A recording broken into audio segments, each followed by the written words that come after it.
I don't. Oral medicine is a newly recognized specialty by the American Dental Association. We have been working for many years, but the recognition came when I was the president of the American Board of Oral Medicine a few years ago. So today, those who train in oral medicine, there are 6 different programs in the country. Okay. Then they can challenge the American Board of Oral Medicine and then get a title of specialist. So it takes 2 years minimum of training in the specialty, and then another 2 years working clinically with patients with different diseases of the mouth. So we don't deal with routine decay, crowns, bridges, gum disease.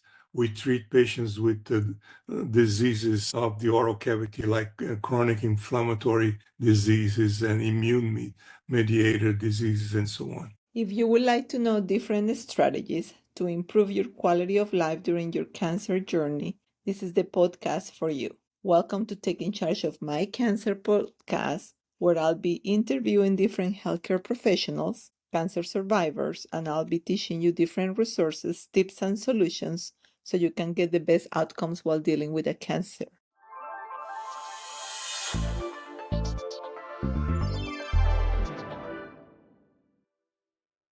Welcome back to the latest episode of Taking Charge of My Cancer podcast. And I'm really excited with the guest I have with me today. This is Dr. Cesar Migliorati, and he is a professor in the Department of Oral and Maxillofacial Diagnostic Science. He served as an Associate Dean for Clinical Affairs and Quality at UFF from 2017 and March 2021. In a year that challenged the nation and world, and especially those on the front lines in healthcare, Dr. Migliorati played a crucial role as a response to COVID-19 pandemic, coordinating efforts with UFL experts in infection control and epidemiology, assuring access to personal protective equipment for dental students, providers, and staff, and putting in place new infection control protocols. In May 2019, he was appointed president of the American Board of Oral Medicine and subsequently served on a 1-year term in the role. His current research collaboration focuses on supportive care in cancer and the oral complications in cancer therapy. He also has a comprehensive clinical background, having worked in clinical dentistry during his entire career, both academically and private practice. So thank you so much, Dr. Migliorati, to be with me today. I really appreciate it. You're welcome. It's my pleasure to be here. Thank you. It's funny how we connect, right? So we kind of connect for the first time before COVID, so it was many years ago, through Dr. De Silva and your interest in oral cancer and laser. And actually you came here, give us a great presentation about the role of laser, try to help with mucositis and oral cancer. And we wanted to do a little trial at that point. That was the plan, but COVID came and then the plans just went away. And we just disconnect until just last month or so that we reconnected again. And it's like, oh my God, it's so great that I was able to kind of see you again and invite you to be a guest on the podcast. So a small world, but I'm so happy I was able to reconnect with you again. Yeah, I'm happy to. So can you share your journey into dentistry and what led your focus on cancer-related supportive care? Okay, everybody, I am an old person. I have been doing this for more than 53 years. Wow. And especially dealing with cancer almost 40 years. And so I started as a graduate dentist from the University of São Paulo in Brazil. I worked in general dentistry, doing all kinds of dental procedures until I took my training in oral diagnosis, and then became interested in managing patients with the lesions of the oral cavity and with diseases and so on. So I got to a point to finish a master's degree in oral diagnosis, especially dealing with patients with different oral conditions. And then I moved to San Francisco, California, at UCSF, where I trained in a specialty called oral medicine. Oral medicine is, in a nutshell, is a dental provider who works as a physician of the oral cavity, diagnose and manage patients with inflammatory chronic conditions, systemic conditions that affect the oral cavity, and also patients with cancer. So from San Francisco on, that was in 1988 when I became a board certified provider in oral medicine. From that point on, I have been working with cancer and supportive care in cancer. So, do we have that much of a oral medicine practitioners in general? Do you know? Like, I don't. Oral medicine is a newly recognized specialty by the American Dental Association. We have been working for many years, but the recognition came when I was the president of the American Board of Oral Medicine a few years ago. So today, those who train in oral medicine, there are 6 different programs in the country. Okay. And they can challenge the American Board of Oral Medicine and then get a title of specialist. So it takes 2 years minimum of training in the specialty, and then another 2 years working clinically with patients with different diseases of the mouth. So we don't deal with routine decay, crowns, bridges, gum disease. We treat patients with diseases of the oral cavity, like chronic inflammatory diseases and immune mediated diseases and so on. Okay, that's excellent. That's very good to know. Now it's been a lot of I'm listening to a lot of different podcasts since I've been started this 2 years ago, and a lot of more things talking about your metabolic health and the oral cavity, and even cancers and toxicity that sometimes can be coming from the oral cavity, and metals and all those other toxins that we thinking, fluoride and all those things that we're thinking that has been out there for years and years, dentists doing this, and now it's like really a lot of correlation with inflammatory conditions and so many other things like that. So it's great to know that now we have actually oral medicine that is looking at those things as well, right? Instead of patients with inflammatory conditions or autoimmune conditions going from doctor to doctor to doctor to doctor, figure out what's going on, what's wrong with me. All of the tests are normal, but nobody was looking at the oral cavity to really see what was the correlation there. So it's exciting to see that's happening. Yeah, and that's usually the history we get from patients. They have been, when they come to us in the clinic at the College of Dentistry, they have been seen by different providers, dental providers, medical providers. They have been prescribed the different medications and no one can help them. And so they spend a lot of money paying for consultations, medications, and it still come to us with very active disease. So this specialty is really something special. I can see that. So how does supportive care in cancer mean from our oral health perspective?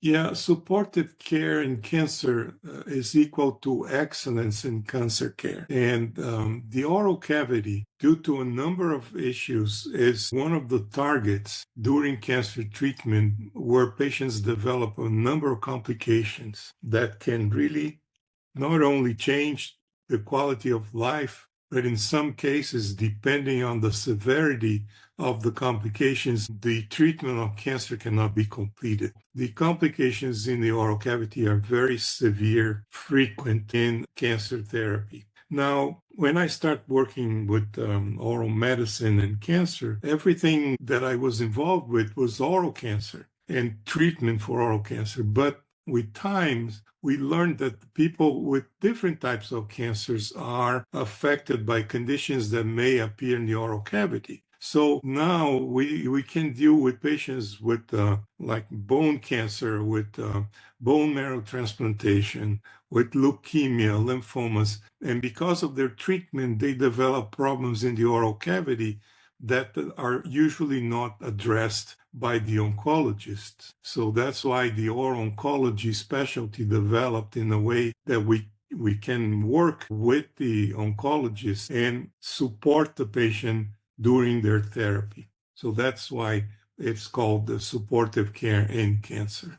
Got you. So why is oral health often overlooked in cancer treatment conversations? I think that a lot of patients are so worried about, okay, how can I just really get rid of my cancer, right? Because that's the main thing, right? I'm going to die. I need to get this out of me. And then a lot of the medical oncologists, surgeons, all that are looking after, okay, what can I do to take care of your cancer? Call it breast, whatever it is that you're treating. But really, nobody's paying attention to the oral cavity to say, by the way, some of these treatments can create ABC, right? Besides some of the Yes. specific Yes. oral cancers. So, why do you think that has been overlooked by other health professionals? Well, that has to do with training of professionals. Medical oncologists or oncologists in general, they are not trained in dealing with issues in the oral cavity. That's why the oral medicine or the oral pathologists are important, because they are the ones who deal with the complications in the oral cavity. One thing that became clear to me was about 20 something years ago, when I was working in the cancer center, and I saw patients who appeared in our clinic with dead bone. They had just bone necrotic, and everybody was saying, "Oh, this is because of radiation therapy. That's a complication. It's called osteoradionecrosis." And looking at the patient history, the patients had never received radiation therapy to the head and neck. So I was questioning, how can that be related to radiation if they never had the treatment? So we started to study that and came about finding a new complication that was called osteonecrosis of the jaw, now related to drugs, to medications that the patients were taking. And so going back to the companies that were manufacturing the medications, we started to question them. And they said, no, this is something different. It's because of corticosteroids. And so one of the companies in particular that challenged us was asked, okay, why don't you review your cases again? Do a retrospective study and see if you find something, because you never looked in the oral cavity. Your patients never had an examination by an oral oncologist. And sure enough, they went back, reviewed thousands of cases, and found a complication that was present but never diagnosed, because they were dealing with cancer, trying to, like you said, to save the patient's life and treat. Okay, so that became clear from that point on. Oral oncology, especially, I was in Brazil at that time, I started to talk about it. And today, every cancer center in Brazil must have a dental person with experience in oral oncology. And the dentist is now part of the oncology team. Okay. So just the way the two specialties, medicine and dentistry, developed, so dentistry was not part of the curriculum of medicine. Is that happening here in the States? Have you seen that that's happening more here or not? Oh, yes. Oh, Okay. yes. Okay. Here is the same. Even at the University of Florida, I had trouble trying to get oral oncology as part of the cancer center. And it's difficult because physicians, again, they're concerned about their trials and medications and treatment and what they can do to improve the care of the patient, but they are not trained in the oral cavity. So in other centers that I worked at, we all had an oral oncology program inside of the cancer center. So you think that will be ideal that any patient who get diagnosed with cancer and is going to try to is going to start getting exposed to any kind of therapy, meaning chemotherapy, radiation, endocrine therapy, should have a consult with oral oncology medicine, right? That's correct. That's very important, and that's what we recommend. But it's not yet the reality. Many times the patients come to us after the treatment has made some damage, some oral side effects, and then it becomes very difficult for us to manage the patients. So we recommend the evaluation from a dental professional, because simple things like dental caries, a cavity. If a patient has a deep cavity that goes into an acute infection when the patient is getting chemotherapy and the bone marrow is totally suppressed, it is very difficult for us to manage that case. If we have to extract the tooth, the patient may have low platelet levels and can bleed. If the patient has zero immune cells, they can develop infections that will be very difficult to control. So if we can prevent all those things by evaluating the patient ahead of time, doing treatment to stabilize the oral health, it has been shown in the literature that you have less complications in the oral cavity. Excellent. And that leads me to my next questions for the audience that may don't know what are the common side effects that patients experience during chemotherapy, radiation, or endocrine therapy. Okay, so let's divide things. If we start with chemotherapy, the main complication that we see is the formation of sores in the mouth, that we call ulcers or mucositis. Some patients develop several different degrees of mucositis, and mucositis can affect the entire oral cavity. It's like if you imagine if you had a canker sore in one area of your mouth. Imagine the entire mouth with canker sores. And that is what we observe. The patients are being treated. The oncologist is trying to save their lives, but they're suffering from those complications. So mucositis is the main one that we deal with. Because the goal of the treatment is to eliminate the cancer cells, that treatment eliminates also the normal cells in the bone marrow. So with that, the patient will be at risk to develop infections, severe infections, bleeding, and other complications. A very common side effect of therapies and chemotherapy is a dry mouth. There are a number of conditions that can affect the mouth in patients being treated by chemo. For radiation therapy, the complications are acute, meaning that they will appear during the time you're getting radiation, and those that will remain as a risk for you for the rest of your life because the modifications that radiation will cause with the bones and the soft tissues. So we're talking about bad taste or loss of taste, difficulty swallowing, dry mouth, infections, mucositis, severe mucositis, depending on how many sessions the patient has of radiation, and then the risk for osteoradionecrosis later on because of the changes in bone and because of the way the bone has to regenerate if we have to extract a tooth, pull a tooth, or do gum disease treatment, etc. A bone marrow transplantation, because in those situations, the chemotherapy is called the high-dose chemotherapy. Those severe effects can limit how much treatment can be given to the patient. Anything with, we have a lot of women who are getting endocrine therapy that put them in or hormone blockers that put them on a risk for osteoporosis. And then they get medications to help for bone. So what is your intake of those and Yeah. cavity? That is one of the complications I was describing before, because at first we saw it in cancer patients, but then we found many women with osteoporosis getting the complication. Now, in cancer therapy, some of the medications that women get to help them in the cancer treatment can cause bone loss. In order to compensate that, then they're giving medications that stop the way the bone is remodeled. And those medications can lead to this complication that we call osteonecrosis or dead bone disease. Okay, yeah, that is another complication that we see. So the physician, the oncologist, prescribes something to prevent bone loss from the cancer treatment. And then that medication can cause another complication that affect the oral cavity, can lead to fractures of the skeleton. That's all of that is that we are dealing with.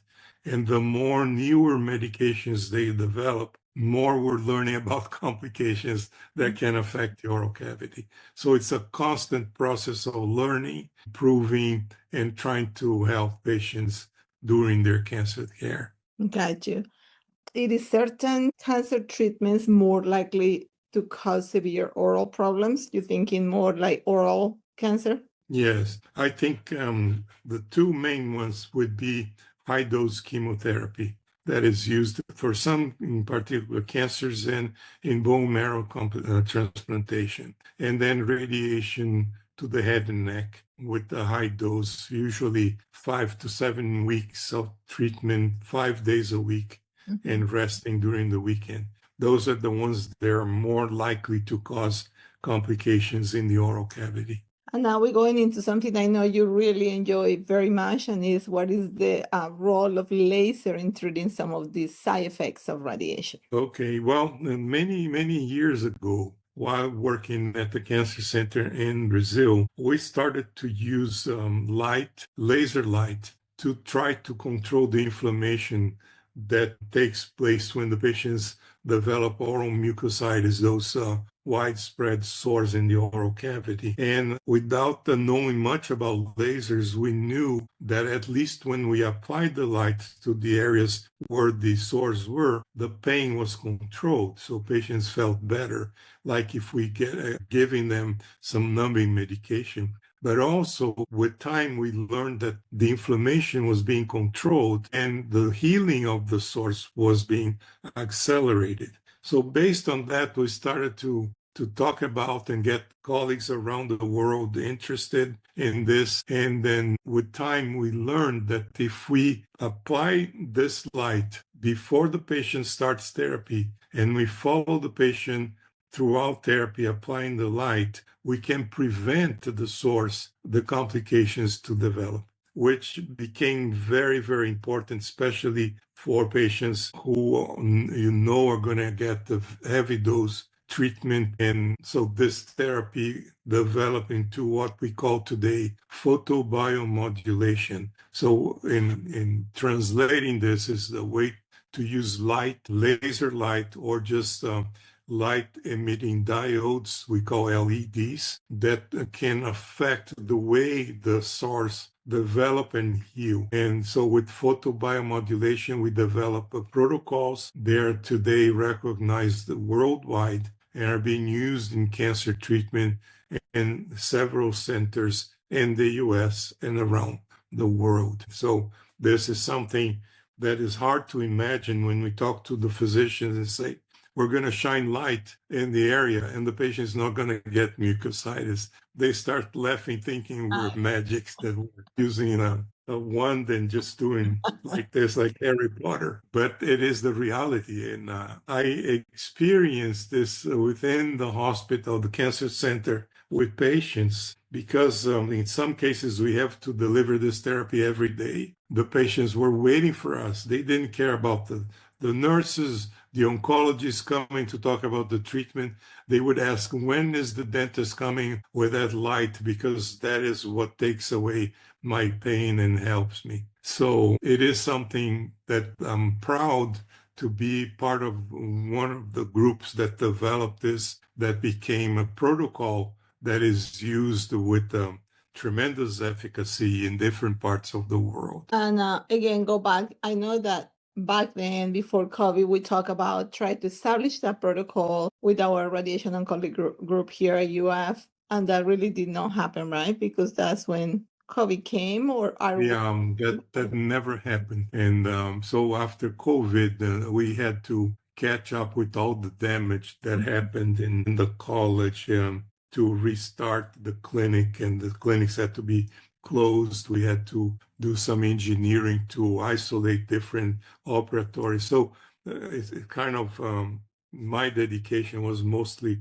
getting the clinics back, and the research part kind of waited. But I tried to offer this to the oncologists, but again, it there is a barrier there that people listen to the word laser and they have a resistance. So how can that be? But we know today that it makes a big difference, and it creates a way for the organism to heal faster. Okay.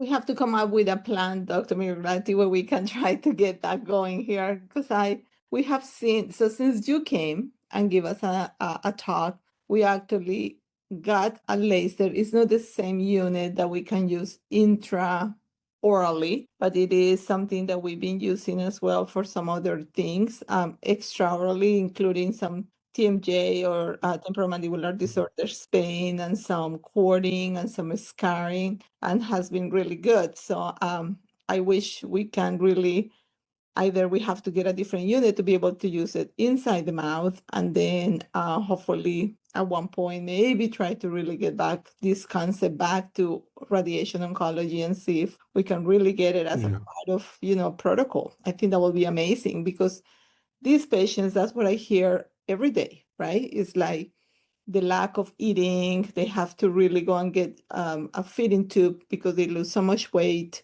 Not really it, because the source, besides the taste and besides the lack of appetite, is the pain, and the source really what hold them back.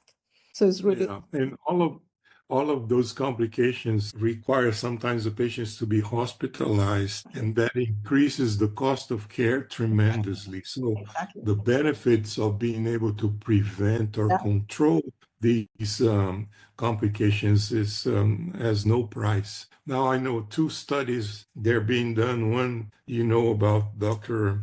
Da Silva is using the laser therapy and LED in patients with temporomandibular joint disorders. And these individuals sometimes the discomfort is so severe that they require prescription of opioids. So the goal is to see if with the lasers we can control the symptoms, improve the condition, and avoid the prescription of opioids. Another study that is going to start is with the vascular surgery group. They came to us saying that their patients have tremendous pain when they do vascular surgery post-operatory. So they're trying to do the same thing, to use the light to see if they can control the pain and stimulate healing, making it to heal faster. So those are the two areas that are going on right now. Okay. How early should dental professional become involved? Well, we kind of already talked about it, but what kind of preventive, preventing dental care can help with these patients when they're going through cancer? So if the medical oncologists or the surgeons are not really mentioning that, what can the patient or the audience who is going to be listening to this can do to help out through their journey going through these treatments? Okay, so I can give you one example. The bone marrow transplant group and the solid organ transplant groups at UF, when they have a patient planned for transplantation, they send the patient to our clinic in the oral medicine. And what we do an initial evaluation with the clinical examination, with x-rays, and then we determine all the acute problems the patient has, like gum disease, decay, anything that could lead to complications during the treatment. So we prepare the patient, have them treat those situations to a point that when they go for transplantation, their mouth will be healthy as much as possible. Institute some oral hygiene procedures. We provide the patient with education, how to clean the teeth, what kind of products to use.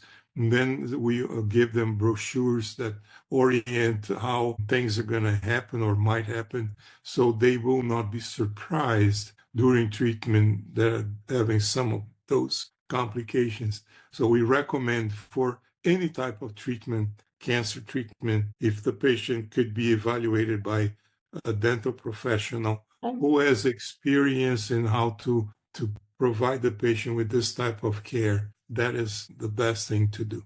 So very early. Okay, and what if you have the patient who goes to oral evaluation, everything looks pretty good? Is anything they can do on their own besides keeping a good dental care? Is anything they can do to try to help out to mitigate these symptoms? Yeah, we teach them to use fluoride toothpaste, because the fluoride will improve the health of the enamel that covers the teeth. So even in patients with dry mouth, when they become at risk to develop decay, the fluoride will help prevent that. We try to give them orientation about the dry mouth, how to go about that. We still do not have a saliva substitute. So there is no substitute for saliva that you're going to lose during treatment. Okay. But we know from the current evidence that some products lipid-based, can help to lubricate the oral cavity. I remember one named right now is Aqua Oral. Okay. And this is a prescription one the dentist has to prescribe, or the physician, the nurse, and the patient can use that to maintain the mouth lubricated. But oral hygiene, that is important, flossing, and that creates a little bit of a problem, because when the patient is at risk for bleeding, the oncologist don't want them to floss or brush, but that creates a problem instead of preventing. So we try to educate the colleagues, the oncology team, and the patients at the same time. But there are measures that patients can do, make sure that they maintain good oral hygiene. That's the most important thing. Yeah, and sometimes, mainly to be honest with you, I have not been really talking about oral hygiene with anybody that is not head and neck cancer patients, which after this conversation today, that's going to switch that. But with my head and neck cancer patients, we sometimes recommend, like, baby brush or soft brush. So really to Yeah, the dental hygiene, but maybe with something that is not as abrasive, that can create some bleeding. yeah, soft bristles, Exactly. toothbrush. Yeah, sometimes like the Yeah, toothpicks as well, right? Like the little yeah, little water pick, sorry, that can help as well to clean things up if so yes. not so aggressive. Okay. How do you see supportive oral oncology care evolving over the next decade? Well, I think finances play a tremendous role in that situation, because here in the United States, to have a clinic like I'm talking about inside of the cancer center costs money. And then the insurance companies would have to support part of the cost of that treatment that involves the dentist, the oral care, the application of the laser light, and so on. What happened in other countries, like in Brazil, because of our work inside of the cancer center, the oncologists could perceive the benefits to their patients, not only preventing complications, improving quality of life, but also decreasing the costs of care. So they started to work together with insurance companies in a way that now, when someone is going to get radiation therapy, part of the package cost for the radiation will include the oral care. The patients don't have to pay extra money for the oral care. That is already included in the package. So this is something that is happening in Brazil, and I wish it could happen here in this country too. That would be the best solution. We have to improve the way we educate our providers, both the medical and dental providers, about all of these complications that we're talking about. We have about less than 200 oral medicine specialists in the country who are board certified. We need to increase the training possibilities, the number of providers who know all of these conditions. And with that, we can also improve the way patients are educated and treated before they start therapy. So there is a association that I belong to, is the Multinational Association of Supportive Care in Cancer, or MASCC, MASCC. Mhm. .org. Patients can access that site. There are many different sites and today available for patients who can find ways to manage with their complications, and they offer brochures. And so the more these subjects are discussed, the better supportive care will be. And then with that as well, is any new technology or like therapist technology as well that can improve that? Or how can caregivers help the significant others to really improve that oral part? Again, as a prevention for this, like is any changes on what they eat, how they eat, anything? Yeah, when we provide education to the patients, we talk about food and to avoid anything that could irritate the mouth. And we tried laser therapy, and LEDs are something that somewhat new. I envision companies developing some portable laser lights that the patients can apply themselves so they don't have to go every day for treatment. That would be something that I think may already be available, but for sure that's going to develop in the future. I think education and maintaining good oral hygiene, those are the main things right now. How about any advice for like actually the pain and the dry mouth the patients can do, or even the sores besides the medications or the artificial saliva that they can use? There are some medications that are topical, but they are prescription medications. So but again, it requires the prescription for the oral medicine provider or the oncologist. One of them is Decadron elixir, 5 milligrams per 5 ml. And I have my patients mix that with nystatin suspension, equal parts, and then they can swish and spit 4 to 5 times a day. Okay. The steroid, Decadron, will control the inflammation, but because it changes the oral flora, Candida can appear. So I use the topical anti-Candida, antifungal medication together. And my patients in general with the oral chronic diseases that have also ulcer sores in the mouth, I use that combination. So there are some prescription medications now when the patient had severe pain outbreak, then they require the oncologist to prescribe a protocol of pain control. Today, we know that we start with non-steroidal anti-inflammatories and Tylenol and go to increase the dose until a point that they will require opioids. But that has to be done by the physician. Got you. So what message of hope will you give someone about to start cancer treatment? When you get a diagnosis of cancer, the first thing you think about is a death sentence. That is not true anymore nowadays. Patients are treated even with very advanced cancers. There are protocols that we call organ preservation, especially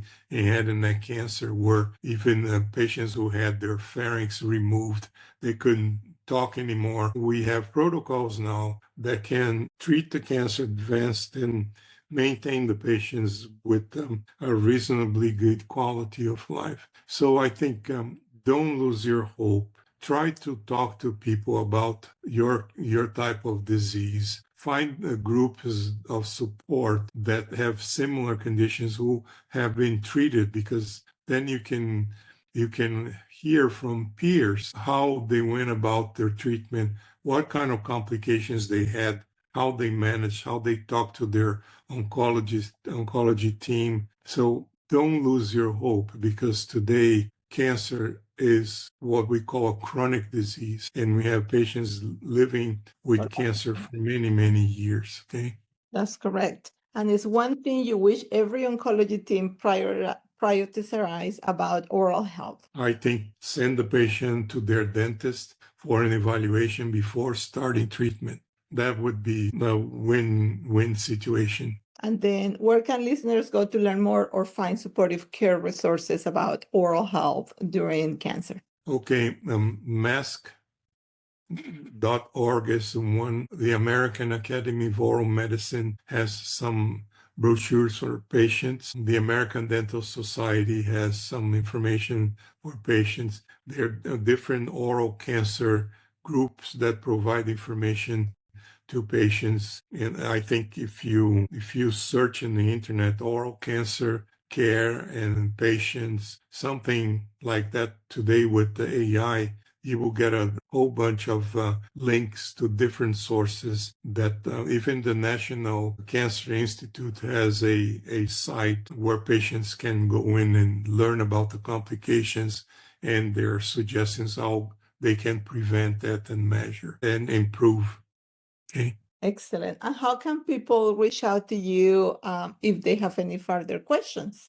Well, that has been such an amazing conversation. I've been doing oncology for the last, going into 18 years. And this is the first that I hear about how important oral hygiene and care is important for any kind of treatment for cancer. Not necessarily, I was focusing a lot for head and neck cancer and really educate patients on this, but none in the other treatments. And you're right, I've seen a lot of patients who are going through chemotherapy due to breast cancer would complain about sores on the mouth and so forth, and never really knew to really encourage them to go to see the dentist and or somebody in oral medicine to kind of help them with this. So definitely that was the highlight of this conversation, and certainly we'll make sure that we educate patients and give them those ideas, so for them to really reach out to either medical oncology, put in a referral, or just reach out to their dentist, and hopefully their dentist will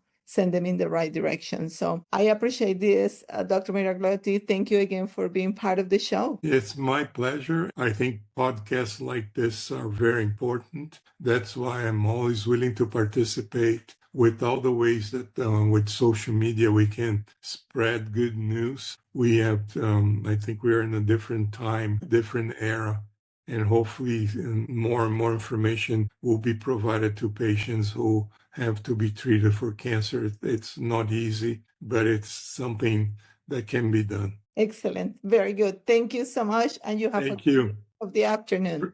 I appreciate. Okay. Bye-bye.